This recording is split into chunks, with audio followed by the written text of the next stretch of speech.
Chapter 21. Meet Cute. "What the fuck are you doing here, Duncan?" I said without thinking, as I stared at my ex-boyfriend. His hair was a far cry from its purposeful messiness. He had about 2 weeks' worth of stubble on his face, and I couldn't tell if the yellow t-shirt he was wearing was like that when he bought it, or whether he just hadn't taken it off yet this month. "Jen," he said, as if he was a middle schooler caught looking at an old hustler by his mom. Hi. Hi to you too. Now, I'll ask again. What the fuck are you doing here? This isn't Sun Valley or TC Disrupt or that random meetup in Hell's Kitchen you dragged me to on our third date. So I have to imagine you are here because you are following me." Duncan stared at me as I felt a wave of anger wash over me that somehow paled in comparison to the one that had manifested 20 minutes ago. Because for all the shit that the guild had put me through, this was the man who had cheated on me, proposed to me, and likely had gotten me fired from my job. The shock of me catching him off guard finally wore off, and suddenly his entire demeanor changed as he went on the offensive. "What did you do to me?" he asked. "What are you talking about?" I replied. I knew damn well what I did to him, having erased the same 5 minutes of our last dinner together so I could get him to admit that he was cheating on me. "I think I figured it out for myself, but I want to hear it from you." "Hear what?" I said. "How mad I am that you got me fired? I don't have a lot of time before I head back to New York, but I promise I'll listen to whatever bullshit you have to say as long as it takes less than 30 seconds. "Sure you will. Right before you wipe my memory again." What are you talking about?" "I've been busy the last few months, but I finally caught on to you." Duncan fished something out of the pair of ratty jeans he was wearing and shoved it in my face. I instinctively shut my eyes, but when I opened them again, all that greeted me was Duncan's phone, with the quest board open on it. "What is that? Another video game company you invested in because RPG Lab turned out to be a bust?" "It's not a bust, but no." Duncan pulled the phone back before tapping on it a few times and showing it to me again. My eyes went wide as I looked at the profile screen of Undunk, who I assumed was Duncan. He was at level 31, which seemed impossible. "Looks familiar, doesn't it?" he said. "You're always a terrible liar, Jen. So just stop the act, and maybe we can have a real conversation for once." "What if I say yes? And that I know exactly what that is? Then what?" "Then what? Then you could start by telling me what you did to me during that dinner. Was it cadmonium? That's what I thought at first, but it turns out that it only makes the person experience time so fast that it seems like no time has passed at all. Or how about hyphrosia? That was somewhat promising, but after some experimentation on one of my cafe lounge girls, the only thing it does is make the subject fall asleep immediately and wake up a minute later.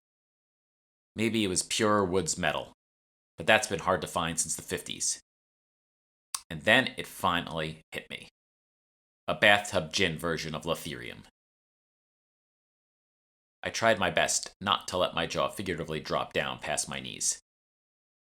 How did he know about any of this from finding an invite to the quest board and spending the last 3 months grinding nonstop? Even I hadn't heard of any of the prima materia he rattled off like they were old hand. "I'll tell you what I did," I said, after several awkward moments of silence. "But not here. Not out in the open. No, we're doing this here and now, because if we don't, then I might not remember that I found you." "What do you mean?" Duncan put his phone away and then slowly walked over to one of the benches abutting the hotel entrance. He hardly looked like the confident, suave, and ruggedly handsome guy who had strolled into my office one random afternoon, what felt like so many years ago. Instead, he looked like Kate had the night of the encounter I had just relived. Was all this because of me? I joined him on the bench, and he retrieved a small spiral notebook with a pen lodged through the metal loops from his pants pocket. He flipped through the worn pages quickly until he reached a blank one toward the end and began scribbling furiously for several minutes. Satisfied, he stowed the notebook and turned to face me. That one I started yesterday, and thankfully, no episodes so far. It took me a few weeks to realize what was happening. I would be out having drinks with some of our founders when suddenly, things would skip forward a few seconds, almost as if someone had hit fast forward in my brain. Or I'd blink and be back in my apartment, brushing my teeth. At first I thought I was just drinking too much. God knows how much alcohol I've consumed in the service of my job. But then it started occurring at all hours of the day.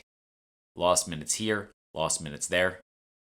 Finally, I couldn't take it anymore and told Jeff I needed some time off, that I was creeping toward burnout.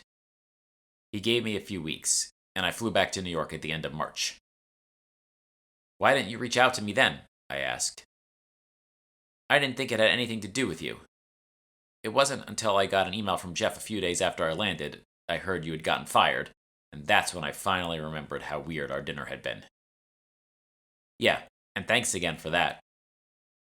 That wasn't my doing, Jen, but I know you had something to do with this, he said, gesturing to his head. Yes, you keep saying that, but all I see is a man who cracked under the pressure of his job, who invented a fantasy about a real-life video game after spending too much time flirting with every female engineer he came across. You know what, Jen? Fuck you. You think you're so sweet and innocent, but I know the truth, that deep down you... Duncan's jaw suddenly went slack, and his eyes stared off into space, just like at dinner that night. I waved my hand in front of his face cautiously, waiting for him to come to, a pit forming in my stomach.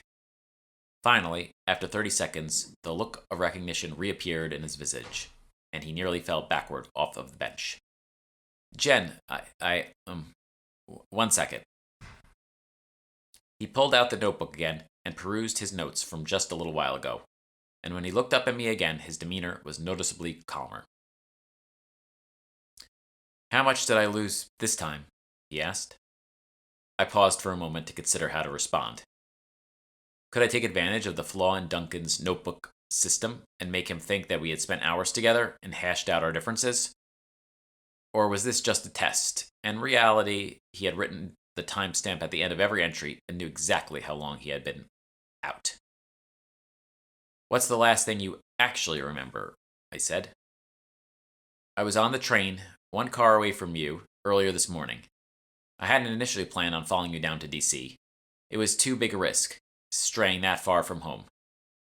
But I chickened out before your trip to Boston and concluded that if I didn't go after you now, you might never come back. I see. So you've lost almost the entire day. I can't imagine how that must feel. No, you can't, said Duncan. But you can help me. How so? You could cut the act, admit what you did, and help me find a cure. I looked at the man Duncan had become, with his memory notebooks and his memory blackouts, and I felt pity for him and guilt for what I had unintentionally done. But I didn't have the time, or the mental space, or the knowledge to help him. And I suspect Beatrice didn't either, if I could ever find her. She had been using the serum on her husband and her kid for who knows how long, and had never mentioned anything like what Duncan was now experiencing. Something else had to be going on, and I was determined to figure out what. I admit it, I said. At our last dinner, I did something to your memory. Duncan's eyes widened at my admission, and he quickly began writing down what I was saying in his notebook, convinced that any moment he would lose this knowledge forever. Why? Because I wanted to. Because I thought you were cheating on me, and I was right. Because I needed to know if our entire relationship had been a lie, or only part of it. Because I deserved to know the truth. I finished and let Duncan finish his live transcription, secretly hoping that this memory would give out and I could swipe the page he just wrote. But after a few more seconds, he stowed his notebook away, and I silently cursed my bad luck. I hope it was worth it, he said. I hope it was worth destroying my life to find out that your long-distance boyfriend was sleeping around. Of course I was. I thought it was pretty obvious. Then why the hell did you ask me to move to Hong Kong? To mess with my head? To laugh when I said yes, and then you could say you were only joking? And then your whole storming out of the hotel room after I got mad that you were giving me an ultimatum? You want the truth? he said, the temperature in his voice rising. I think I'm entitled to it, if you want my help. Fine, said Duncan, but you're not going to like it. And if I tell you, you still have to help me. Deal? I don't like a lot about you, so how much worse could it be? That depends. Do you care I tried to get you to break up with me so that I could get equity in RPG Lab? Excuse me? If I had ended the relationship, Jeff wouldn't have staked me. He didn't want me dumping you right away, and you getting pissed at me and the fund and somehow sabotaging the investment. What? I couldn't believe what I was hearing. Was he really that maniacal that he had resorted to all these mind games just to get me to end things? So, I took extra weeks in Hong Kong. I missed our daily calls on purpose. You thought I needed help getting dressed to go to a party. Duncan's head jerked up in surprise, and I realized too late that I should have kept that secret to myself. I pursed my lips and paused for a few moments, as if I was about to read his thoughts again, like I had at his boss's party so many moons ago. Whatever you think you've learned about alchemy, yes, that's what it's called if you didn't know. I know more. Much more. But I'm sorry, I interrupted your little confession. Please, continue. I will, but afterward you'll tell me how you did it. We'll see how I feel about you then. And if you still remember this conversation, I said to myself. None of those things worked, he continued. You seemed perfectly content with our arrangement, but after Jeff's party, I took some extra time away to work out an even better plan. The proposal, I said, the solution to the puzzle of Duncan's behavior last winter suddenly becoming apparent. Yep, I thought it was the perfect out. I knew there was no way you were going to say yes. But what woman could be mad at their boyfriend for wanting to marry her? So once you had some time to think things over, I figured it was as good as over. Little did I know who I was dealing with. I doubled down during New Year's, and thankfully your loner instinct kicked in hard, so I was able to make you look like the bad guy. And then everything was all set for our rendezvous in Paris. But you fucked that up too. Did that have anything to do with what's going on now with Lisa and Stacy? Or did you do that afterward? What are you talking about? Duncan shook his head. But I remembered what the woman at the night market had said all too well. I just hadn't wanted to believe it the other day. Unbelievable. You don't even care, do you? They were your friends. And you made them forget you completely, for whatever reason. I didn't mean for it to happen, I stammered. It was an accident. It was only supposed to erase what they remembered me doing to them at the Met. Oh, only that? Well, why didn't you say so? That makes it all better. You think I have it bad, but do you want to know what is happening to them? I know what is happening. Okay, good. So, what are you going to do about it?